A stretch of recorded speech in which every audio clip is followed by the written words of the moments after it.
Assalamualaikum warahmatullahi wabarakatuh. Ya, kita ketemu lagi di mata kuliah penulisan ilmiah. Kita lanjutkan pertemuan kedua. Di sini dasar penulisan ilmiah. Oke, referensi seperti biasa ya. Saya ambil dari beberapa kajian. Ini bisa nanti dilihat. Nah, ikhtisar bahasan untuk kali ini pertama adalah landasan penulisan ilmiah, pemetaan sumber penulisan ilmiah, panduan umum penulisan ilmiah, strategi peningkatan publikasi ilmiah, dan terakhir penelusuran publikasi ilmiah. Landasan penulisan ilmiah, secara fundamental di sini sebuah makalah hasil penulisan ilmiah adalah deskripsi terorganisir dari hipotesis, data, dan kesimpulan. Dimaksudkan untuk menginstruksikan pembaca yang bersumber dari hasil aktivitas penelitian.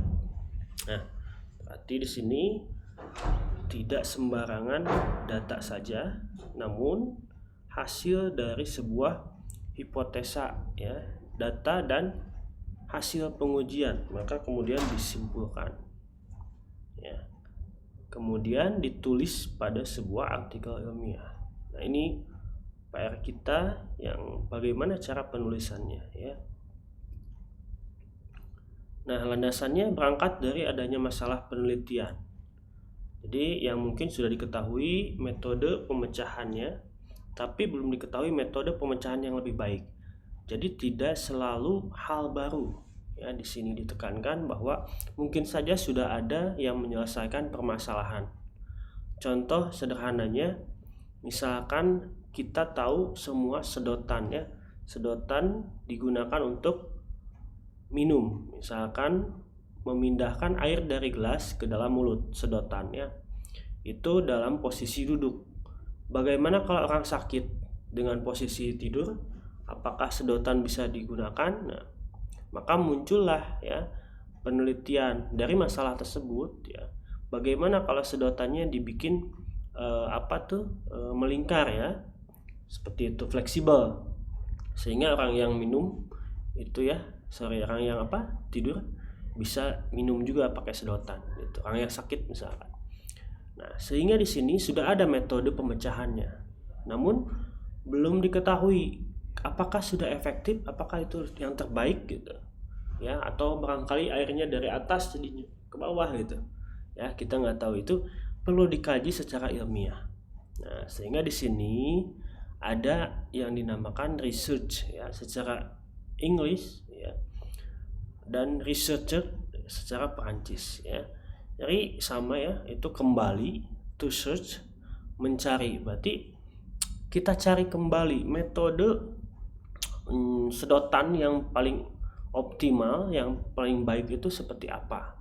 Nah, kita perlu mencari kembali. Artinya kita nggak bisa nih tiba-tiba mengusulkan ide tertentu. Kita cari dulu orang lain sudah sampai mana, orang lain sudah menyelesaikan permasalahan yang sama itu sampai mana, gitu ya. Adapun buku di sini ya, edisi kedua, The Process of Exploring the Unknown, ya, Studying and Learning New Things, Building New Knowledge about Things that No One Has Understood Before. Jadi orang yang memang kita itu tadi ya, bagaimana mencari solusi terbaik ya, optimal, lebih baik, lebih bagus gitu. Jadi bukan hanya kita penelitian tuh yang baru ya, yang baru belum ada misalkan, tidak juga, tapi yang sudah ada tadi, sedotan sudah ada ya yang membuat melingkar gitu, tapi apakah sudah optimal, apakah itu metodenya sudah lebih baik gitu. Kemudian contoh lain, bikin kopi ya, kopi ada yang kopinya dulu, mungkin ada yang susunya dulu. Nah, seperti itu metode ya, tahapannya, tahapan mana yang paling enak misalkan, yang paling bagus gitu ya.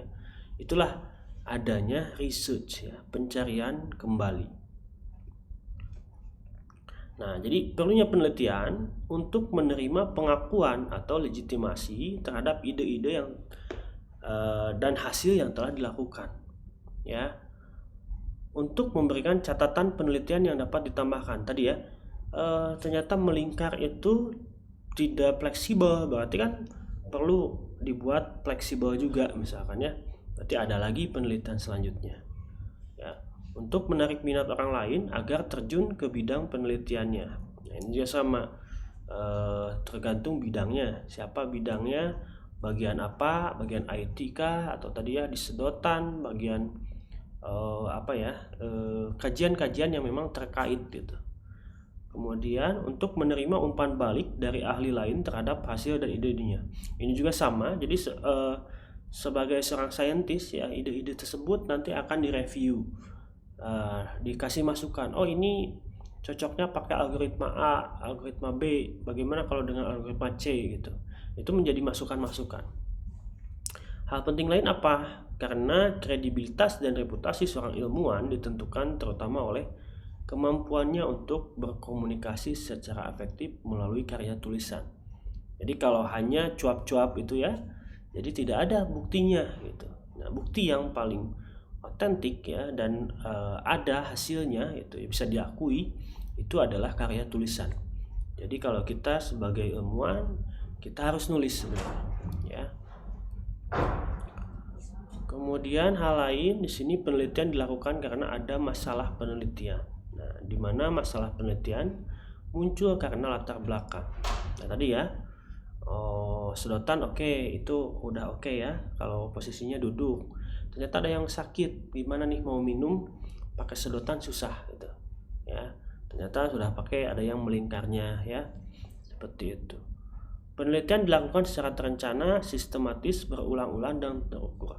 Nah, ini juga sama. Jadi setiap landasan teori, setiap latar belakang itu harus ada jawaban ilmiah. Kenapa sedotan yang kita bahas?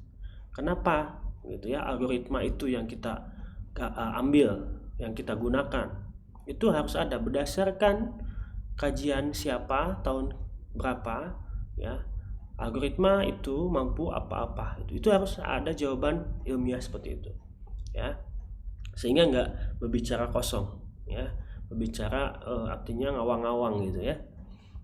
Penelitian harus memiliki originalitas, kebaruan, novelty, serta kontribusi orisinil ya. Tadi ya, apakah yang sudah bikin sedotan melengkung itu udah ada atau belum gitu. Jangan sampai kita bikin hal yang sama, karena apa yang diteliti ya. Jadi hal yang diteliti itu kita lihat dulu ke belakang, research ya tadi. Orang lain sudah sampai di sini, bisa melengkung, bisa bentuknya apa gitu. Nah, kita apa? Kebaruannya apa? Apa yang walaupun sedikit ya.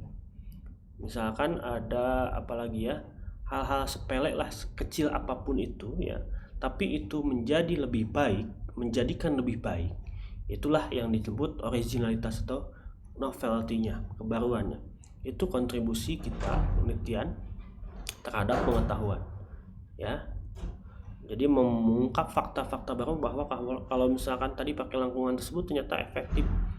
Posisi tidak hanya duduk ya, sambil tidur bisa ya, sambil miring bisa misalkan. Nah, target penelitian ya, ini ada beberapa buku juga yang memang menjadi challenge ya buat saudara. Itu bahasa Inggris kebanyakan ya, original contribution. Jadi kontribusi original itu seperti apa ya, to knowledge, untuk pengetahuan ya. Jadi Christian Dawson di sini tahun 2009 ya, saudara bisa kaji lagi lebih dalam dari buku ini. Nah, kontribusi dan originalitas, jadi kegiatan penyelidikan dan investigasi terhadap suatu masalah yang dilakukan secara berulang tadi ya, sistematis. Jadi tidak hanya kita ngawang-ngawang, tiba-tiba kita bahas sedotan. Kenapa sedotan gitu ya? Ada masalah apa dengan sedotan gitu? Nah, itu kita harus kaji secara atau lakukan investigasi, sedotan itu sudah sampai mana sih? Bentuknya seperti apa sih? Ukurannya bagaimana? Apakah terlalu besar, terlalu kecil gitu? Nah, beda lagi kan kalau misalkan sedotan buat boba misalnya. Kan nggak bisa sedotan yang kecil ya, harus yang besar ukurannya. Nah, itu juga akan mengungkap revisi teori, fakta, dan aplikasi di sini ya, untuk menemukan hal tersebut tujuannya. Oh, sedotan kecil nggak bisa nih buat minuman sejenis boba ya, atau ada apa disebutnya tuh candil-candil ya. Nah itu nggak bisa dipakai sedotan itu, jadi harus pakai yang agak ukurannya besar ya, berapa misalkan seperti itu. Originalitas pada metode memecahkan masalah yang orang lain sudah pernah mengerjakan sebelumnya, tapi dengan metode yang berbeda. Nah ini juga sama. Kalau tadi dengan metode, misalkan metode A itu sudah ada, ya, kita coba dengan cara lain.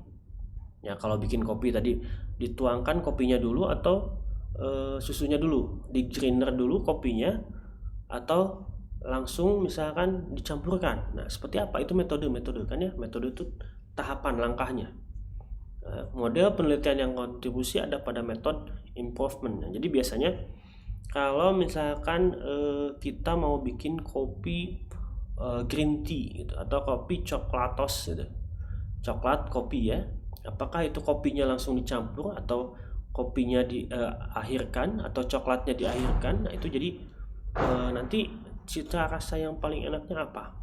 Misalkan kalau orang lain kopinya dulu baru coklatnya, bagaimana kalau kita coklat langsung kopi. Nah mungkin aja ya, itu metodenya yang berbeda ya. Analoginya seperti itu kalau di makanan ya. Originalitas pada masalah. Nah ini juga sama, memecahkan suatu masalah yang orang lain belum pernah dikerjakan sebelumnya. Kalau tadi pada metode ya, ini pada masalah ya. Model penelitian yang kontribusi pada penemuan masalah baru sebagai objek penerapan metode. Jadi di sini biasanya masalah ya, tadi masalah itu menggunakan metode yang sama. Nah, banyak peneliti di Indonesia yang terjebak dengan penelitian tanpa kontribusi, hanya mengganti tempatnya saja. Akhirnya kesulitan ketika harus publikasi ke jurnal internasional. Karena kalau metode yang sama, algoritma yang sama, ya, hanya beda tempat atau objek penelitiannya saja, ya, itu tidak ada hal yang diteliti karena sudah pasti ya isinya sama atau hasilnya akan sama, ya. Karena beda tempat saja, karena kan kasusnya sama, SIMAK Unsil, SIMAK Unper, SIMAK UI misalkan, itu kan hanya beda tempat ya. Kondisional mahasiswa sama, dosen sama gitu ya, tidak ada kontribusinya, tidak ada hal yang ditelitinya gitu. Nah di sini orang Indonesia banyak yang terjebak di sini. Jadi knowledge dan pemahaman kita orang lain ya itu sudah di luar di sini ya, current boundary of world knowledge. Jadi pengetahuan secara internasional sudah sampai di sini, kita masih di dalamnya ya, kita membahas ini. Jadi belum menyeluruh nih pengetahuan kita sampai di sini, kita seolah-olah ini adalah bagian kontribusi ya, padahal ya kalau kita mengkaji tadi ya, menelusuri ya secara mendalam, itu sudah sampai di sini areanya. Nah, yang dimaksud benar kontribusi itu adalah di bagian luarnya, sehingga ternyata ada knowledge baru di luar artikel atau ya kajian yang sudah ada. Itu ya. Kenapa publikasi ilmiah ya katanya sulit itu? Jadi selain hambatan terkait bahasa ya, bahasa Inggris juga penting untuk disadari bahwa menulis adalah keterampilan ya, skill. Jadi apapun bahasanya sebenarnya. Bagi ilmuwan yang bahasa Inggrisnya bukan sebagian bahasa utama dan bahasa Inggris sebagai bahasa utama mereka. Gitu. Menerbitkan tulisan agar dapat diterbitkan juga merupakan keterampilan, sehingga tidak semua penulis tulisannya dapat diterbitkan. Jadi problematikanya ya, kita menulis saja sulit, dianggap sulit ya. Padahal kalau kita coba tadi ya, lakukan research ya, pencarian ulang ke belakang, kita cari-cari penelitian yang serupa, dan tentunya tadi ya kata kuncinya adalah world, dunia ya. Jadi kita hanya melihat ke Indonesia, jangan kita lihat secara internasional. Oh sudah sejauh ini ada apa, algoritma apa, masalah apa dengan algoritma apa, diselesaikan gitu ya, dicari. Oh ada peluangnya nih, kalau ini tambah parameter A, belum coba nih, bagaimana kalau hasilnya pakai itu ya. Oh ini udah bagus algoritmanya ya, 5 second gitu penyelesaiannya. Gimana kalau kita pakai tambahan parameter algoritma kompresi misalkan. Oh, jadi bisa 2 second kah? Bisa jadi 3 second kah? Bisa lebih cepat gitu. Ya, bisa lebih mangpat misalkan. Nah, hal itu sebutlah yang harus kita kaji gitu tadi ya, harus kita cari dulu. Selain itu, setelah selesai, nah ini kesulitan penerbitan juga. Ini perlu keterampilan lagi. Kita harus nyari yang memang tempat publikasi ya untuk diterbitkan itu yang kredibilitasnya tinggi. Karena banyak sekarang muncul publikasi ya, publisher itu yang abal-abal asal terima uang diterbitkan ya, padahal ketika ditelusuri itu adalah predator gitu ya, hanya buat itu aja ya, meraup uang saja ya, padahal itu tidak direview sama sekali ya, asal masuk udah langsung diposting gitu. Banyak yang seperti itu, makanya perlu keterampilan juga ya untuk diterbitkan. Kemudian hal lain apa? Karena tidak semua hasil penelitian bersifat baru atau memiliki nilai atau kepentingan ilmiah yang memadai. Nah, ini juga banyak. Makanya nanti strateginya kita lihat kontribusinya sejauh mana, baru kita lihat grade nilai publishernya. Ya, kalau memang sangat kecil kontribusinya, kita dapat turunkan. Ya, misalkan dari yang jurnal internasional Q1 ya, nggak mungkin masuk ke sini Q2, Q3 itu, atau bahkan ke nasional ya, S1, S2, S3, S3, 4 gitu ya, itu kita turunkan sehingga nanti yang memang cocok hasil penelitian kita di tingkat yang mana ya, tentunya tadi ya nilai kontribusinya bisa macam-macam gitu, karena penelitian tidak selalu mendapatkan hasil yang baik. Hasil yang positif dan signifikan lebih mudah untuk mempublikasikannya. Ya, setiap kita penelitian belum tentu itu berhasil dan menghasilkan yang lebih baik.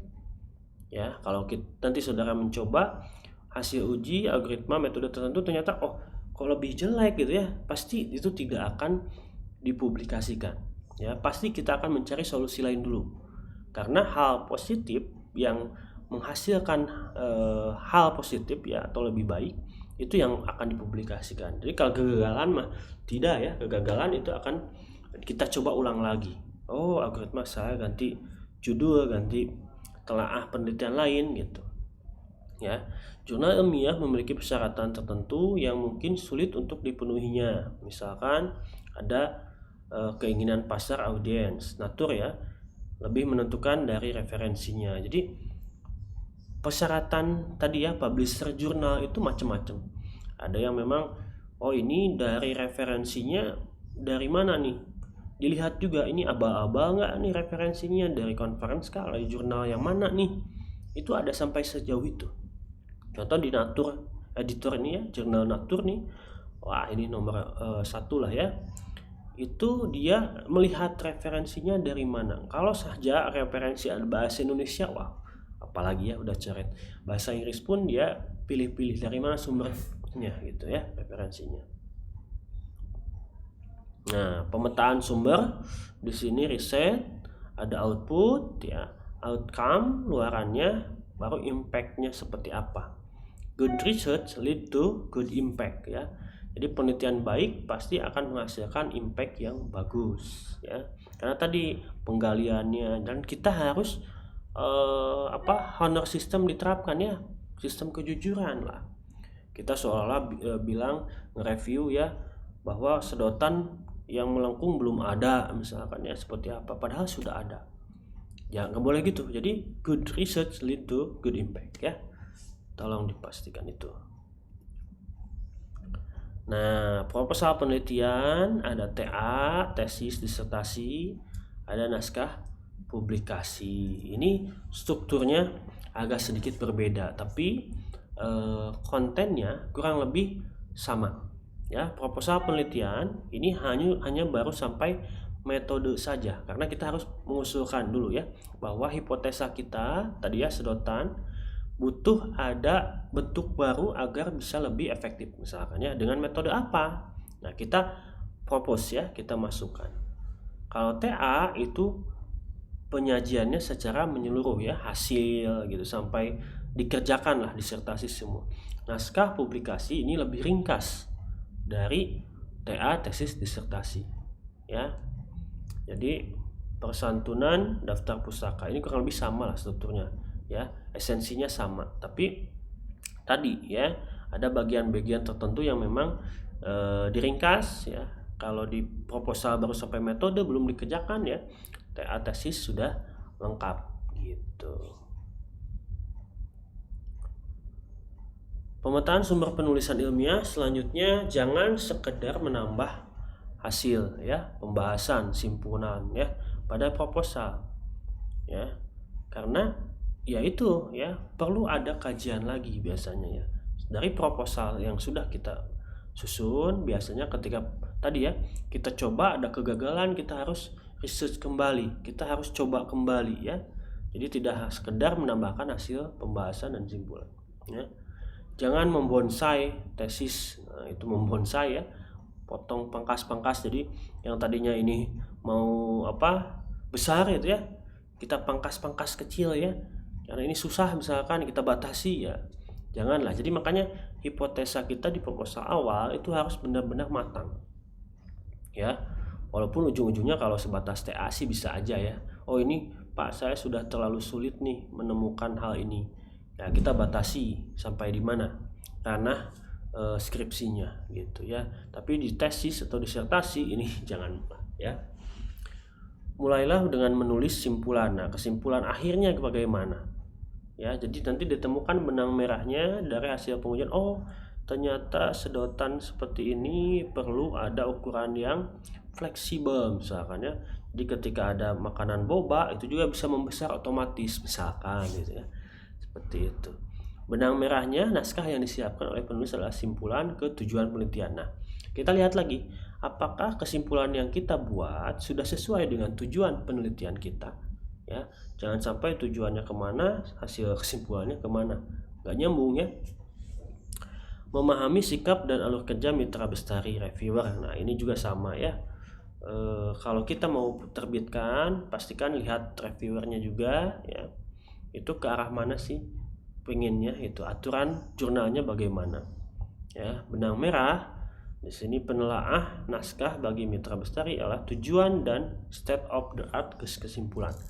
Nah penelahan bagi si reviewer itu biasanya ya dari tujuan ya, state of the art sotaknya ini kesimpulannya ya, nyambung nggak nih apa yang dirumuskan ya, apa yang akan ditujukan tujuannya. Kemudian state of the art, lihat ke belakang seperti apa ya yang sudah terjadi, yang sudah dikerjakan orang lain, baru disimpulkan gitu.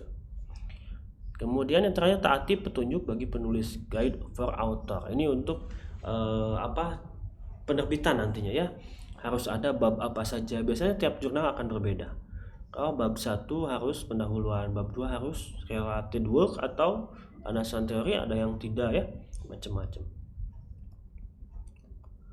Panduan umum penulisan ilmiah. Nah, di sini dari mulai pendahuluan ya, ini yang umum ya, tujuan penelitian, simpulan ya.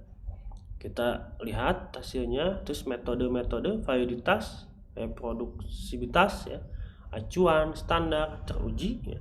Hasil temuannya ada, baru kita bahas lagi ya, pemaknaan temuannya, acuan primer, mutakhir yang terbaru ya. Baru kita intisarinya, dari abstraknya kita buat ya, judulnya, ringkas, dan menjual. Ini biasanya yang dilakukan penelaah mitra bestari, artinya reviewer akan melihat ini pendahuluan, state of the art nih, acuannya terbaru nggak ya. Jangan sampai yang kita bahas tuh tahun berapa nih, 10 tahun yang lalu, apalagi IT ya. IT itu cepat perkembangannya ya, kurang lebih 5 tahun lah ya. Masuk ke tujuannya nih, masuknya ya, tujuannya apa sih, nyambung nggak kesimpulannya. Nah itu baru lihat secara detail gitu ya. Menilai originalitas, ada kebaruan belum pernah dilakukan sebelumnya ya, itu kebaruan ya. Kebaruan delta, ini temuan peneliti, penemuan terdahulu ya. Jadi penemuan peneliti itu yang sebelumnya sebagai apa, sebelumnya sudah sejauh mana. Tadi kalau sedotan ya baru ada yang ukuran kecil, ukuran besar, belum ada misalkan yang adaptif gitu ya. kalau di kita di IT itu. Besarnya delta tidak harus luar biasa seperti menciptakan grand theory. Nah, ini ya. Tadi originalitasnya walaupun sedikit hanya membuat adaptif, misalkan ya sedotan kecil bisa membesar ketika akan minumannya jenis boba atau yang besar ya. Itu kecil pun nggak apa-apa. Itu hal yang sudah luar biasa ya menurut pandangan ilmiah. Kumpulan langkah kecil akhirnya dia dapat melahirkan grand theory. Nah, ini jadi kajian kecil jadi grand theory ya. Jadi memang teori yang besar. Banyak membaca pustaka mutakhir dan mampu menyintesis garis depan penelitian. Ini ya biasanya kita tadi di IT lihat yang memang referensi sumber yang terbaru 2022, berarti 22, 21, 20 ya. 5 tahun lah, 19, 18. Nah, itu sudah 17 ke sana udah agak usang nih kalau IT ya, cepat perkembangannya.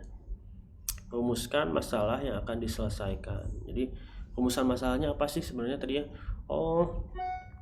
Orang sakit udah bisa sedotan ada melengkung. Kalau posisinya sedotannya kecil tapi makanannya atau minumannya besar tadi ya, bisa nggak adaptif gitu ya secara IT, misalkan menyesuaikan si sedotannya bagaimana caranya. Perlu kajian-kajian kan ya itu. Nah, ini format ya, format artikel ilmiah. Biasanya judul mulanya, nama penulis, unit kerja, alamat, kemudian ada abstrak, latar belakang, metode, hasil, dan seterusnya. Ini sesuai jurnal, nanti ada yang single page, ada yang double column ya, dua kolom gitu. Itu tergantung dari template si jurnalnya. Ya, kita tinggal guide for author aja dilihat, dibaca. Panduan umum di sini teknik parafrasa. Nah, di sini untuk membuat parafrase yang baik, langkah berikut harus dilakukan. Bacalah berkali-kali tulisan orang lain sampai parafrase kita mendapatkan ya. Artinya gini, kita kalau mau mengutip pembicaraan orang lain ya, itu tidak copy paste. Ya, karena itu akan menimbulkan plagiarisme. Ada istilahnya adalah teknik parafrasa. Kita baca dulu berulang-ulang, maksudnya intisarinya apa, baru kita tulis sesuai dengan kaidah kita, dengan pemahaman kita tentang teori yang akan kita tulis. Jadi bukan berubah ya, sebenarnya tetap kajian intisarinya itu, tapi dengan kalimat yang berbeda. Ya, selama membaca buatlah catatan tentang kata-kata kunci dari tulisan tersebut.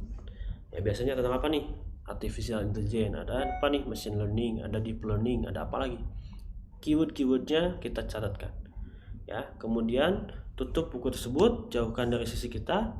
Nah, kita coba tulis, maksudnya seperti ini. Kita coba nanti sandingkan, benar nggak sama gitu ya. Nah, artinya kalau udah sama berarti itu teknik parafrasenya udah bagus tuh. Ketika dicek plagiarisme itu pasti tidak akan terdeteksi plagiat ya, karena kata-katanya menurut kata-kata kita ya, dengan beda versi ya gitu.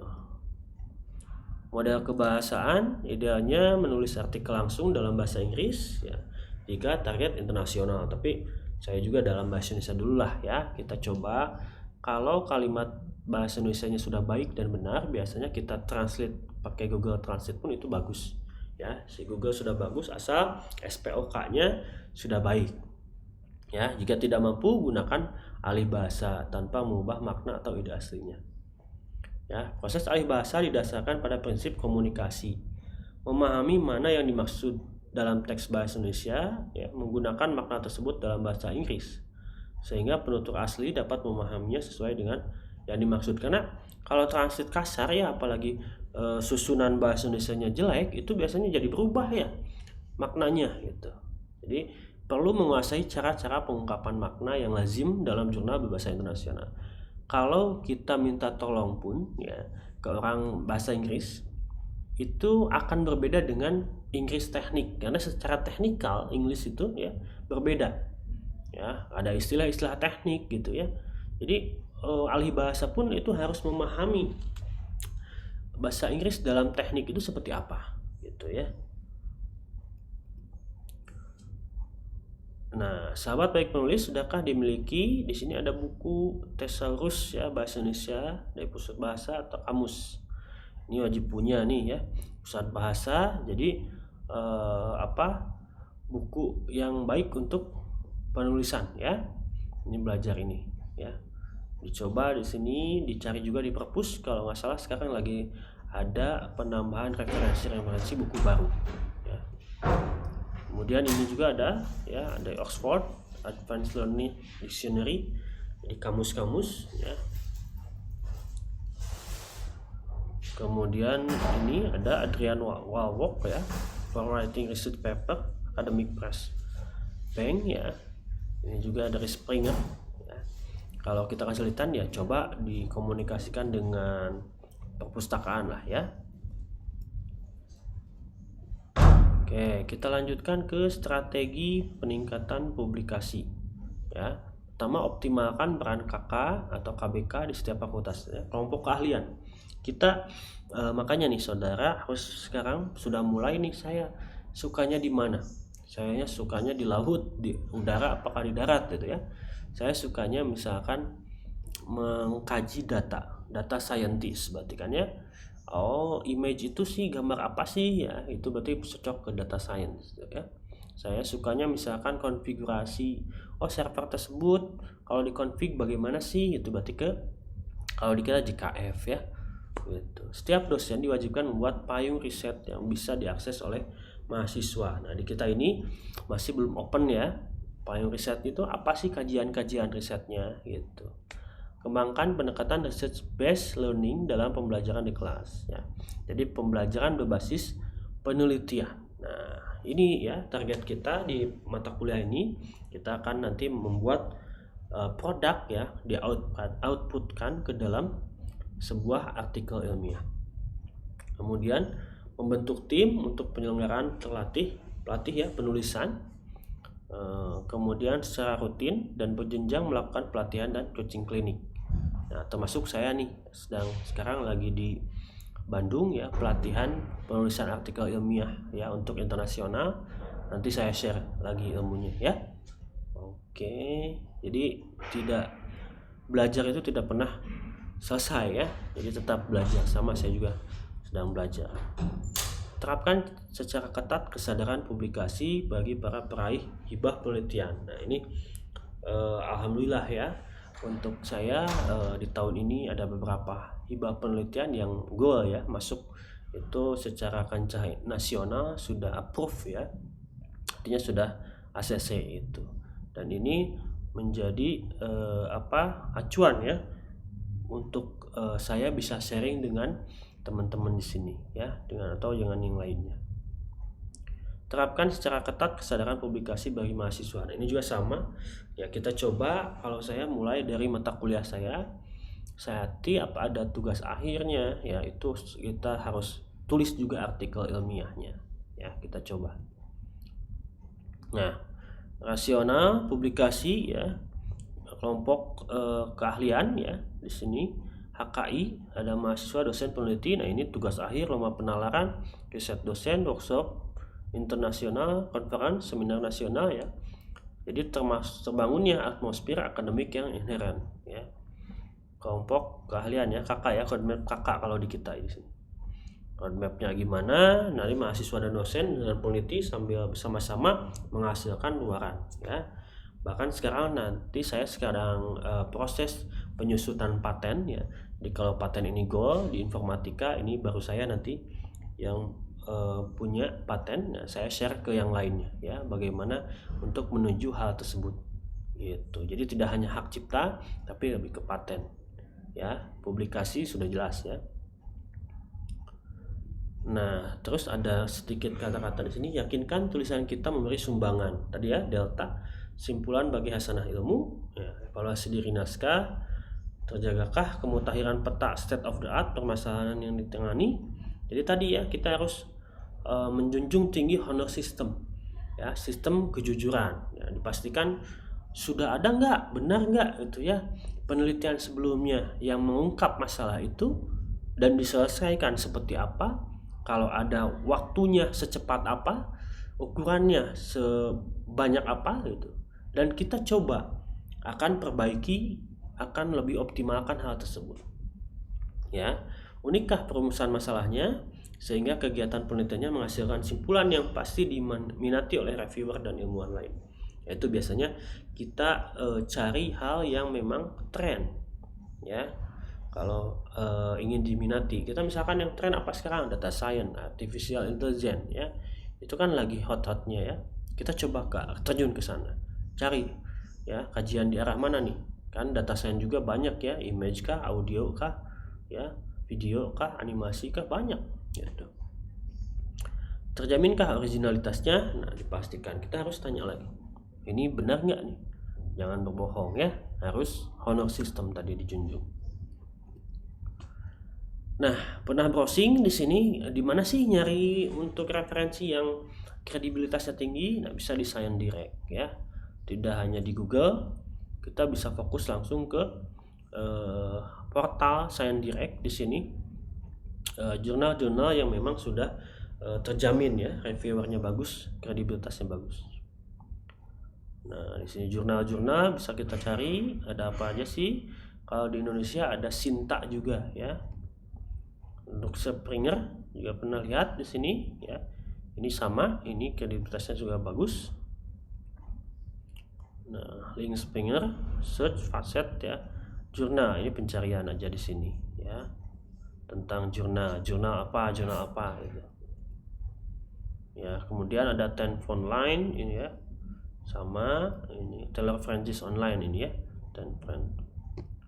Kemudian ini untuk publikasinya ya, nanti saudara bisa kopas-kopas ya linknya ya, saya bagikan untuk slide-nya ya. Nah, kalau Sinta ini ya, Sinta Ristek Print ya. Kalau sekarang Sinta Kemdikbud, balik lagi ke Kemdikbud ya, ada Sinta. Itu bisa nyari jurnal-jurnal yang memang sudah terakreditasi ya, S1, S2, S3, S4, dan seterusnya. Nah, untuk rankingan jurnal ilmiah itu ada Skimago disebutnya ya. Di sini kita bisa lihat yang paling pertama itu adalah Nature ya, tadi ya, Nature Review. Nature juga ada beberapa. Itu Q1. Kalau di Indonesia tadi S1, S2, S3 di kancah internasional Q1, Q2, Q3, Q4 sampai 4 ya. Ini bagus sekali, artinya yang kredibilitasnya, kemudian si pembacanya ya, dan mensitasinya juga itu adalah orang-orang yang memang sudah diakui ya kebenarannya, kredibilitasnya. Mobile apps untuk artikel ilmiah ada juga ya, aplikasi bisa di download ya, Springer misalkan ya, cari ini ada ya. Tapi saya jarang gunakan untuk di mobile, biasanya langsung di laptop ya. Elsevier juga ada di sini, kalau mau ya silakan di download App Store maupun di Google Play ya. Nah, ini untuk pencarian referensi ya. Paling banter tadi ya, Science Direct kita cari aja di sana, nggak menggunakan Google Scholar ya. Itu biasanya kita lihat orang Indonesia aja, dan itu akan berputar-putar tadi ya di lingkaran di dalam gitu, karena hanya bukan objek aja, beda tempat ya, sehingga permasalahannya tidak clear gitu, padahal itu sudah diselesaikan, hanya beda objek saja. Kemudian sudah kenal nih apa itu Scopus, Google Scholar, EndNote, Zotero dan seterusnya ya. Makhluk-makhluk ini harus saudara ketahui ya. Perangkat pendukung yang lainnya ada Mendeley ya, Library Genetis ya, LibGen, ada Sci-Hub juga ini untuk ini ya, sama sambil bismillah aja lah ya, karena semua jurnal itu tidak gratis. Jadi jurnal harus berbayar ya, harus dilanggan. Nah, kita bisa bongkar ya, buka secara gratis. Artinya ini adalah portal repository Sci-Hub ya. Dia bukan ilegal, tapi bukan membongkar ya, tapi dia membagikan paper yang sudah di-download orang lain di library-nya, sehingga orang lain kalau yang nyari itu akan memuat paper yang sudah pernah di-download oleh orang lain. Jadi sharing aja sih, sharing file ya.